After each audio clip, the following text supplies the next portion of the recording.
Hi everybody, this is Christine Bertram and I am coming to you on a Tuesday for Tip Tuesday. We're back on track. Did you like how Kelly was so creative making her Technique Thursday kind of do a dual purpose, and she threw in a tip to save me last week? Yeah, after that summer creative escape, it was pretty crazy that rolling right into Tuesday, and I was not prepped in advance, and so she helped a girl out. So hopefully you guys enjoyed last week with the winning combination of Tip Tuesday and Technique Thursday. So was thinking about it, and in class on Sunday we were talking about punches and how there's a way that you have to look at the punch before you go and stamp. And I don't know if all of you guys do this. If you don't, here's a good tip for you. And if you do this, then kudos to you. So let's flip down and look at punches really quick in both the annual catalog and the holiday mini catalog. So, oops, I might have clicked the wrong button there for a second. It said welcome to the show, maybe. So punches are on page 147 to 149 of the annual catalog. So there's a dragonfly and the turtle and the strawberry, there's a whale, there's a snowman, and some of those that have matching stamp sets and punches, that's what I really want to focus on. In the mini catalog, there's two new punch bundles. They are the, well, I have them here. The deer one, oh, here they are. There's a deer one and the, penguin and the deer. That's what I kind of want to talk about today. So punches are in there. In the past, we've talked about embossing folders. I know we talked dies, but I don't know if we specifically talked about punches very much in the past. So I tried to grab the punches that go with certain ones that you'd want to stamp first. So like there's sweet strawberry. Dragonfly has a dragonfly. And there's penguin place, which has the penguin. There's flowers of friendship. And then there's also that peaceful deer one with a deer. So when you look at punches, sometimes you don't look at how the back of the punch is before you go and stamp. And sometimes you think it's obvious, like, okay, well, the dragonfly gets stamped and then you just go and punch it out, and it's the right way. Well, I want to call some attention to a couple punches that are wonky. They're upside down. So, like the penguin, he's completely upside down. If you look at him, his head is down here and his feet area is down, they're down here. But the deer is the right way. So why is that? I have no idea why. Maybe just to fit on the punch better. Like, look at the strawberry. You would think that the strawberry would be facing with the thicker, wider on the top and the pointier on the bottom, but it's the opposite. So I just want to call attention to that, because in class I can catch people and say, make sure you stamp it this way so that it can punch out easier. So what I'm talking about is, like, let's say for this penguin. In class on Sunday, this is where it came to, like, oh, I should do a tip on this. So, well, I might have to, oh, here he is. He's over here. I was like, okay. So if you would stamp this on your page like this, and you'd go to punch it, you'd be like, oh, that's not right. And then it's like, oh, man, it's way up there. Oh, that's a pain in my butt. So it gets to the point where you just need to check how your punch is before you stamp it. So let's look at this again.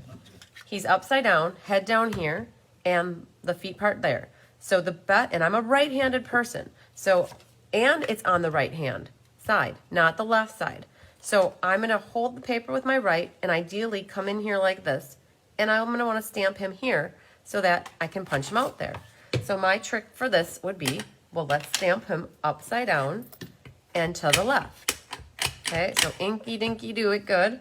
And stamp him upside down and to the left. And then you can take him with your punch, or her, you guys. It could be a girl for all I know. I just call everything a boy in my stamping world. I don't know why. So here you go. Now, you waste the little foot there, but that's okay. If you really wanted to be, if you're going to be doing a bunch of them, what I would suggest doing is taking, let's shut this because I feel like I'm going to get ink everywhere. So if you think you're going to be cutting a bunch of your penguins, my other tip for you would be, we'll cut this at a strip right here, like that. Okay, now you gotta be really good with your stamping, guys. Take your memento, and then we're gonna have lots of penguins here. Okay, so then you can go, there's one, and here's one, and you could keep stamping them in a row, and now you're not gonna waste that where that foot is. So watch this. We got one here, and now keep pushing the paper this way. It doesn't work if you would have started from the left and worked your way right. You got to work from the right and work left, which is kind of backwards kind of thinking. I'm a left to right kind of person. So let's get his head in there a little bit better. Okay, so there. You've just used this much paper to stamp the 3 little penguins out. So that's perfect. Okay, so that was part of the tip. So just paying attention to how it is. Now, we talked about that this other part here is the body part. I never put eyes on him yet. Maybe, should we do that really quick, you guys? Then you can see the rest of the story, right? Where are his eyes? Right here. You guys, we did this in class last week. So we wanted to see that when you punch that in black and that in white, it gives you the penguin body. And then you can stamp his little nose. But then you gotta give him some eyeballios. Look at that. Oh, isn't he adorable? Oh my goodness, he's so lovely. Okay, so that's a little bit about the penguin punch. Okay, so he's adorable. He's gonna be my little mascot hanging out right there. I'm not gonna find a piece of paper to wipe off, guys, because I got kind of aftermath of stuff going on right here now. So that's about the penguin set and the punch. So let's move him and that out of the way and talk about this one. This one doesn't really need much talking about except for, again, cutting a strip of paper. So you would stamp it, so cut your strip of paper, whatever that height is, and then stamp it. I would think if you wanted to be conservative with this one, I don't know if it'll work so well, but what I was thinking in my head was trying to figure out a way to, okay, let's do it. Let's just try it. Guys, I have something in my head. Not sure if it's going to work or not, but we're going to go for it. So let's see here. Let's grab this guy. I want to see if this will work. It was just a way to think about how we could get, and we might want to take a little bit longer piece of paper. Let's take this one and cut this. I just want to see, I know that's all crazy crooked there. We're not worried about that. I wanted to cut a piece like this and get this on a block. So we'll take the deer off of here. Oh, and he's flying through the air. Okay, get this on here. Now, I'm not going to use my piercing mat because I have a red rubber stamp, but we're just going to do this in black. I'm just curious. So the punch is facing the right way. So I'm going to put it like this. And then I wondered about what happens if I go like this. So you're utilizing that space versus going straight across. I wondered, will it work this way? Because then you're getting them really close together and maximizing paper. You guys know I'm a little bit of a paper saver, frugal with my paper. So I'm curious, if this guy goes in like that, it probably will work. I just wanted to see it live on TV with you. So this guy here, no problem, right? So what happens with this guy? Here's the thing. We've got too much white paper down here. So all you have to do is take your scissors and snip that off. But now you still have something to hang on to on the side here. And then now you can get in here to get him out. So for that dragonfly, it did make sense to go upside down and then right way. If you have a strip that's really even, nice and tight with like the distance from the tails and the heads, that you don't have that extra bumpy part there, you wouldn't have had to cut that off. Okay, so there's a way to maximize cutting out some dragonflies. Okay, so let's take this stamp off. So we went through the dragonflies. Now that's an example of maximizing paper that way. The deer, just to look at him, he doesn't look, oh, I have an idea for him to tell you about. Okay, so let's get rid of the dragonfly. So the deer, we did the deer with copper foil paper in class, and I cut a 2-inch strip by 12. So the length of a 12 by 12. Let's move him out. So it was a 2 by 12. So let's pretend this is 12 inches long and we have 2 inches high. So that means, and we could get like 6 or 7 across, and there's 6 rows, so you could pretty much get 36 deer out of there. So we started here with, get out of there, a 2-inch, let's pretend it's 12 inches. So there's 6 inches here and 6 inches here. This was my trick for the deer punch. So there's this antler way off on the side here. So if you go to stamp your deer here, then when you go to punch it, you're gonna punch that antler out and waste some of your copper foil paper. So my trick with the deer, oh deer, was to start from the right and work your way left. So basically watch this. So we're gonna do a deer here. And so in class, what I had people do, they took that strip of 2 by 12, the first person went all the way to the right-hand side, and then they punched out their deer. And when you look at this, you can see that the antler is off the edge of the paper there, but that's okay. Right now, we didn't want the antler in class, it was good. So, and you're only doing one little dot there that's getting wasted, and that's pretty much in line with the leg. Okay, so when you punch that, now what happened is you got your deer, perfect. And then the next person, or you, if you are stamping multiple deer, you could come back with the deer and sneak one right next to it, right there. You can get as close as you can to that punched image, because it doesn't matter, because when you come in here to get the antler, to get the deer punched out, that antler does not matter. It's gonna go right over the top of that hole, and that is perfectly fine, because you don't care about that. So when you punch that out, now you've got another deer. So I got my ruler on the table there, so I can't really measure, but I think that is about 4 inches. So we got 6, so 2, 4, 6. You could get 6 deer on a 2 by 12 strip if you work right to left. If you started left and worked right, I bet you'd only get 5, because that's gonna punch, that antler will punch out where your deer is. You can see it right here. It overlapped where the deer is. So that was my trick with the deer punch in class this past week. So working right to left, you can get 6 of them out of a 12 by 12 or a 12 by 2 sheet. Okay, so let's stamp off there. So that's the deer. Then we've got a couple other punches I want to just share with you, some ideas for how to maximize usage out of them. So we'll move that over here and look at the flower. Let's get that back on there. So it's home. Flowers. This one's got 4 things on it, 2 flowers and 2 leaves. Oh, we did this in class back in the well-suited class back in May. And what I did for people in class is I cut strips. This is the kind where you're gonna want to cut a strip. So this flower is, what, 1.25 inches? So what you would do is cut yourself 1.25 inches, something like that. You can measure it with a ruler. I'm guessing, guys. I don't have my my little metal ruler here, but that was even a little bit big. I could have cut it a hair less high, but that's what it is.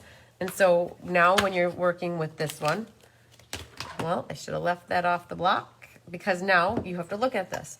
If you would stamp this at a diagonal, boo-hoo, not gonna work, because then you're going at it diagonally. So you wanna make sure you have this guy more like a cross, so up and down and left and right, and you'll stamp this. Again, it's red rubber, so I'm gonna get the mat out of there, and you'll go like that. And you can get 3 just like that. And then when you go to punch this, you've got it lined up perfectly. Now all those petals on this punch are the same. They are the same Humpty Humps on them. So if you go like this, it's the same. They all are exactly lined up the same. This makes a lot of little schnibbles everywhere. So there, that's how you would do that one. Now, if you look at this bottom flower though, they made that one more like an X. So they're horizontal. So when you go to do that one, you cut yourself a strip that is about the height of the flower. And then what you would do is stamp your flower I think by now you're getting the gist. So this one, when you put it on your block, you're gonna stamp it like this. So X, X, X, X across, and then what happens is this will slide in and you'll go punch, punch, punch, punch. Okay, so it's a matter of looking at the punch to see how it's set up. All right, the strawberry one is left. So I wanna show you the strawberry one and give you an idea and something to think about. There's stuff all up in here. I give you an idea about the strawberry punch. To use it as like we would use the Stamparatus. So, you know, in the past, I've shown you about Stamparatuses, how you can set up templates on the Stamparatus and then insert your white die cut piece and then stamp it. Insert a white die cut piece, stamp it. And so cutting out white is a lot easier than stamping and then lining up the die and then taping it or whatnot.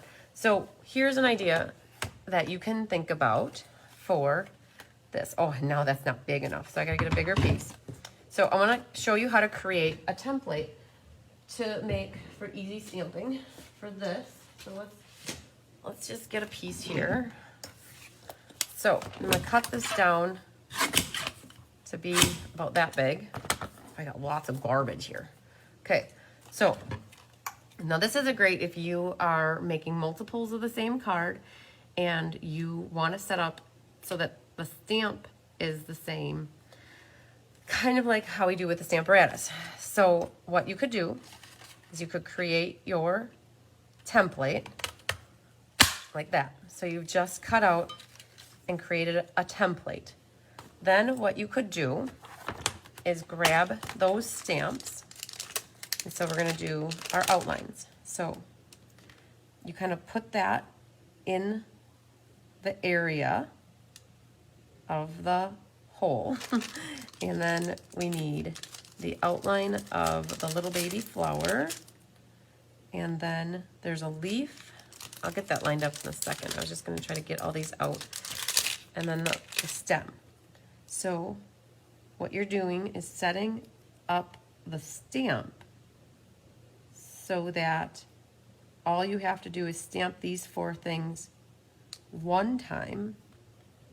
Like it's one. So I'm pretending that I want these all stamped in memento. Okay, so I'm going to line this all up. They're kind of like all in there. Grab your block like this and then put that over the top. Okay. Oh man, my stem didn't come off. Hang on, let's get that line back up.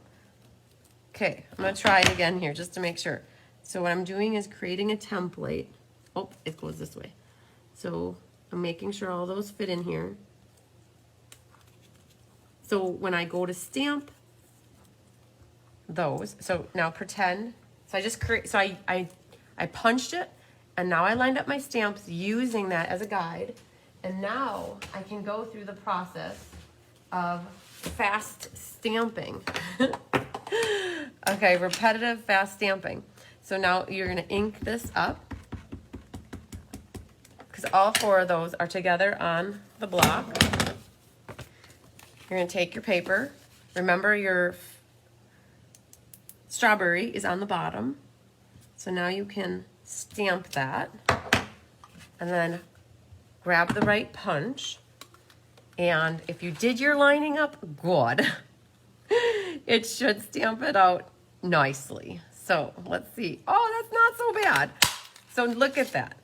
So instead of stamping strawberries and running strips that are long and skinny, and instead of running strips that are leaves, long and skinny, and then the flowers by themselves and the stem by themselves, this works if you are using the same color ink for all of the images that you're punching. So then if you want, now, because you didn't waste any of them, now you could color these with a green and a red and a yellowy marker, however you want to color them. But now what you would do is, let's pretend my paper is a little bit bigger. I'd go right now, you know, you could have stamped, and then punch, punch, punch, punch, punch. So it makes for a lot of efficiencies with the stamping and the punching, and you don't waste the little bits and parts like what happened on the flower, where it created like snibbles all over the place. So Okay, so have you guys ever done that before? Have you ever created a mask with a punch and then lined up your stamps so that you could just consistently stamp and then go ahead and just punch, punch, punch, punch? So, so just an idea. I know that we don't do that quite too often in class, but it's really good when you have, it would work really good for this one too if you had multiples of images on one area. So you could line up these 4 stamps on the block, stamp them, and then punch them all at the same time. So this Tip Tuesday was primarily featuring punches and just how to be observant. So I cut my scraps, you guys. I'll cut stuff off and I'll put that in my drawer like this so it doesn't have all these catchy hangy things on it. So like my words, right? Choose your words.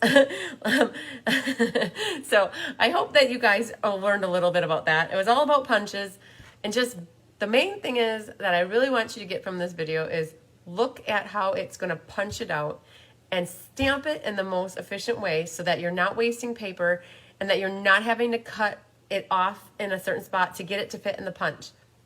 By just looking at how you need to stamp the stamp to punch it with one punch is so awesome, and like it's just a mind-blowing thing that makes stamping so much easier with punches. So all right, you guys, I hope that you enjoyed my Tip Tuesday and that you look forward to seeing Kelly's Technique Thursday on Thursday, and we'll see you for class on Thursday night, 6 p.m. Central. Love you guys. Sunshine, happiness, and hugs to you. Bye.